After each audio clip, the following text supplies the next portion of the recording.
So what's your answer for this one, number 2?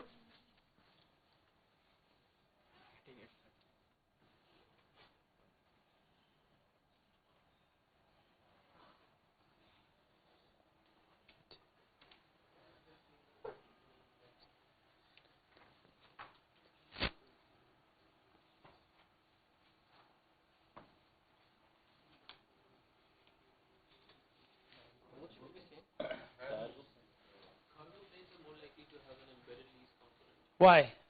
Because when you share the cargo with you have the service component as well, and then you have the lease component as well. Both.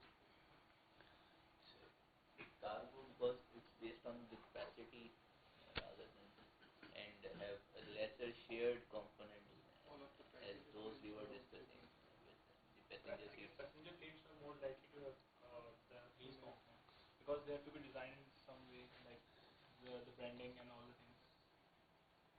I'm just curious. This is one of my recent exam questions. I'm curious what they're going to do on it. The answer here would be probably. Seem to be service contract. No, but I said in the question here, one is a lease and one is a service, right? The question is, what is more likely to be a lease, passenger or cargo? Why? Because they might give them specific identified assets supplying their or for the shipment of their goods. I'm talking about the Might be plane. a specific requirement that I need specific kind of plan to supply the. Well, I did work a few years ago at British Aerospace Engineering in Ireland, in the Republic of Ireland. It was interesting. A business class seat, I was very surprised. It cost the airline, some of them are about $50,000 to buy the seat. The economy seats in Europe for Lufthansa, they're within Europe, not the long haul flights, those are about $2,000. So you would probably find that if it's a passenger plane, the cost to fit out a passenger plane is very expensive. And if you get on a plane with a Lufthansa flight, you wouldn't expect the seats to have Emirates, correct? So you're probably going to find that passenger planes are highly likely to be a lease or an embedded lease because they have to be fit specific to the client's specifications. When it comes to cargo, when you have a plane, say a 737 or a 707 or whatever the plane happens to be, generally all the cargo configurations are the same. They all come with those standard boxes. So cargo planes are much more easier to substitute because they're usually not done to a specific spec. They're more generic. But passenger planes usually have a lot of customization. It costs millions of dollars to put in the business class seats, the economy seats, the colors, the logos, etc. So the correct answer here is passenger. Does that make sense?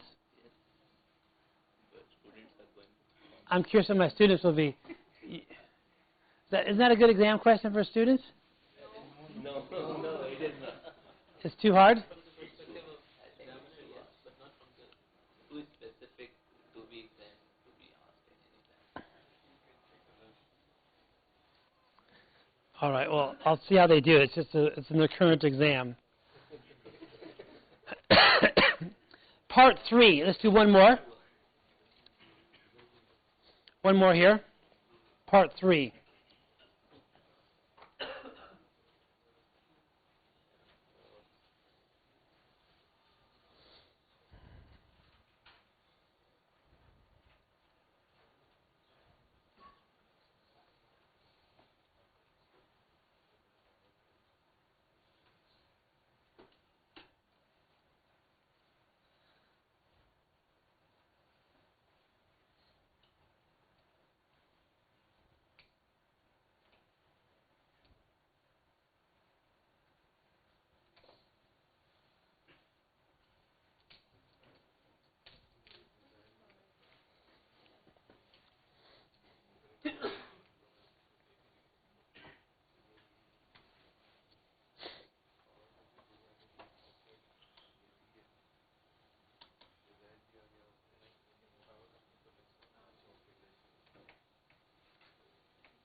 Yeah, but we need to look at more factors.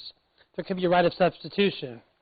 So with a cargo plane, it's much easier for it to not be a lease because all the cargo planes are generally the same of a particular model number. So they're easier to substitute, where passenger planes are very difficult to substitute. And also, in the passenger business, the airline will always want to determine the route. You know, an airline wouldn't let a supplier determine the route. You're going to determine that. Things might change. Like right now, the airspace over here is all messed up, right?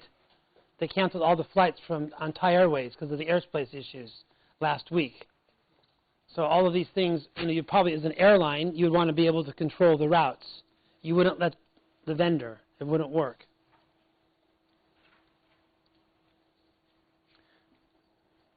You finished the third one? Easier one, right? So if they design it and operate it, it is a lease, correct? It's design. The second one, if Power designs it and operates it, is that a lease?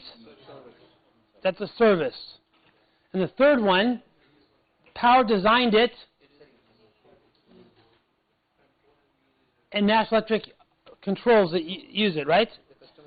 So A and C are leases. So it's design or operate. That's the key thing there. So it's A or C, right?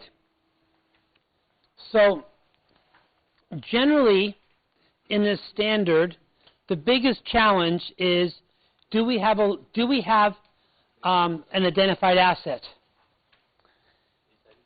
Do we have, and then we determine once there's an identified asset if it's a lease or not. Now, just because we have an identified asset and just because we have a lease doesn't mean we're going to book it, because we then got to look at how it's going to be paid for, right? And I'll talk about that in a few minutes. Because if the payment relates to usage, we use a value of 0. So, for example, when I did work for Carrefour had 3 types of leases. One type of lease, I'm talking about for their stores. One type of lease is they paid a percentage of the rent to the landlord. The other type of lease is they paid whatever was higher, a fixed rent, or a percentage of sales. And the third lease was they paid a fixed rent. Now the second and third option, the fixed rent or the base rent, also went up with inflation. So if the rent is paid based on usage, it's also going to be outside the scope of a leasing payment. Well, it's still a lease, but the payment on the amount that relates to usage or the amount that relates to sales or another metric is going to go as a regular operational expense. So it won't be a CapEx item, it'll be an OpEx item. So that's going to affect, that's what you were talking about there, but not from your point of view, but from your client's perspective. Now, a couple things. If you have a short-term lease, the lease is for less than 12 months, we don't have to book the asset and liability onto our balance sheet. Now, what a lot of people say to me, okay, Mike, what we're going to do is we'll just make all of our leases short-term. Now, when someone says that to me, you know they're an accountant. Because a business person would say, you're nuts. Can you imagine the risk of having every year to renew your contract? Every year you might have to move offices or move key assets. So accountants always say this, but a business person would say you're crazy.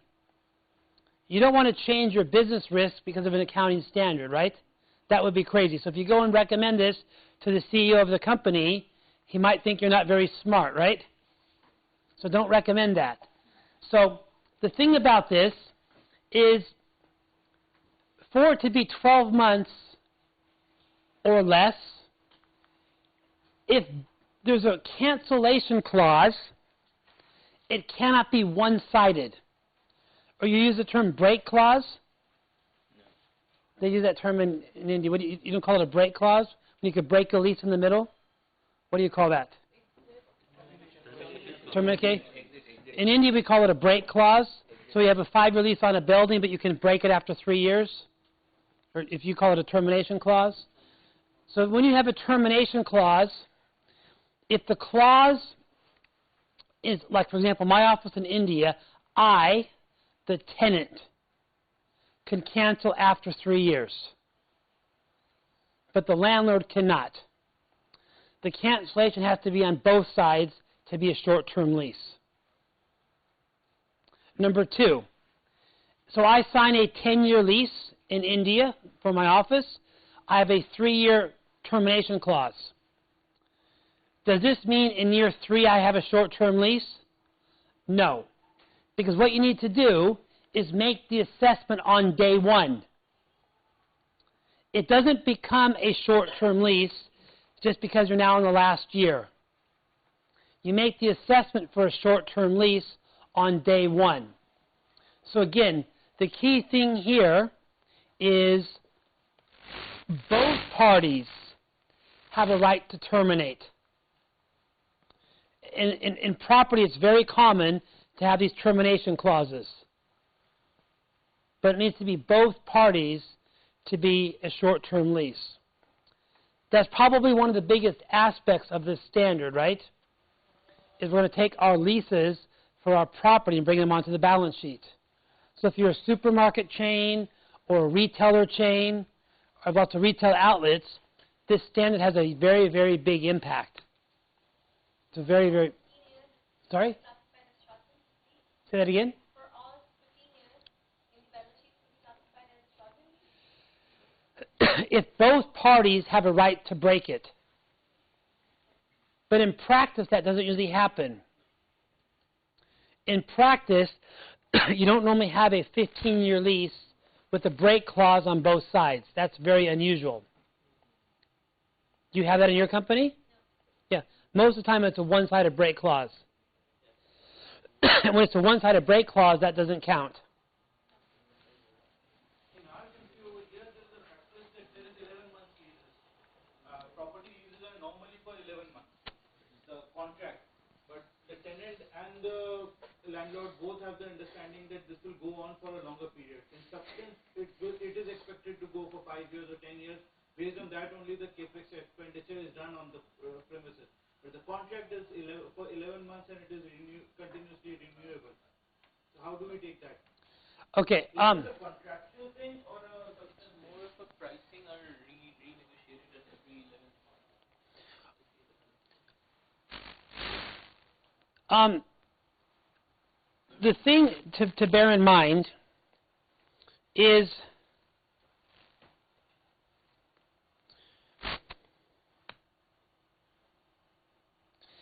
the risk and rewards approach. In other words, when I studied accounting very first time in 1986 in high school, the teacher said in accounting we have a concept of control being a transfer of risk and rewards. So most of the accounting standards, IAS 16, is based on risk and rewards, right? So most IAS 37 provision based on risk and rewards. So for those standards, we don't really focus on the contractual characteristics. There's another approach, I call it the asset liability model, which is based on contractual rights and contractual obligations. So IFRS 9, or financial instruments, was the first standard that said the risk and rewards approach doesn't matter. So in financial instruments, we don't care about risk and rewards, we care about the contractual features.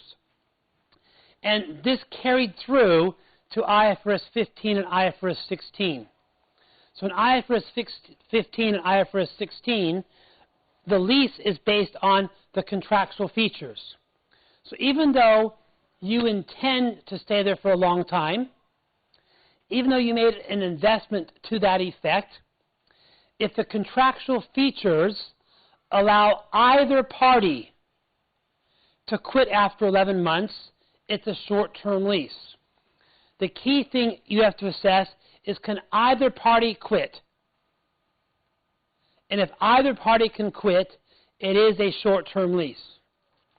What normally happens is, in most countries that I've worked in, usually only one party can quit. So I haven't seen a situation where both parties can quit. To me, that's unusual. What kind of industry is that? Banking or anywhere where you have a small property. So it's a bank. Yeah. For example, a bank has 1,800 branches. So each branch is rented premises. And for most of the premises, it will be an 11-month contract. Because standardized clause is Okay, and after the 11 months, can they increase the rent whatever they want to? 10% is the clause. Wait, hold on. Wait a minute. If the percentage is agreed, It means that sounds like there is a one-sided break clause. it's a two-sided break clause. Anybody can break it. But they can't increase rent more than 10%. Now it's a market precedent that every year rent will be increased by 10%.